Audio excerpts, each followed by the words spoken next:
Lorsque vous lancez une compilation du code sur Visual Studio, c'est le SDK des fonctions Azure qui se charge de le compiler. Pour compiler notre projet, on fait un clic droit sur le projet et on clique sur Build. Maintenant, on se rend sur l'output du build pour voir les fichiers générés. On se place sur le dossier de travail, puis sur bin debug.NET Core App 3.1. On voit bien le host.json et le local.settings.json qu'on avait sur notre projet.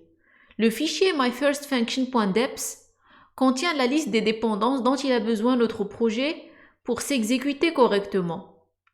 Sur le dossier bin, on trouve la DLL de notre fonction ainsi que toutes ses dépendances. On trouve aussi le dossier fonction 1 qui contient le fichier fonction.json. Si on ouvre ce fichier, on voit qu'il a été généré par le SDK Azure. Il contient les triggers de notre fonction. En haut, la variable configuration source indique au runtime qu'il faut utiliser les attributs C# pour définir les triggers et les bindings et pas ce fichier généré. Alors on se demande pourquoi ce fichier a été généré. La raison est simple, le composant de scaling scale controller a besoin de connaître la nature du déclencheur pour faire le scaling.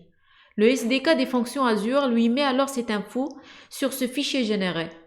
Ce n'est pas important de comprendre ce détail pour développer vos fonctions Azure, mais comprendre ce qui se passe dans les coulisses pourra vous aider à mieux comprendre ce cours.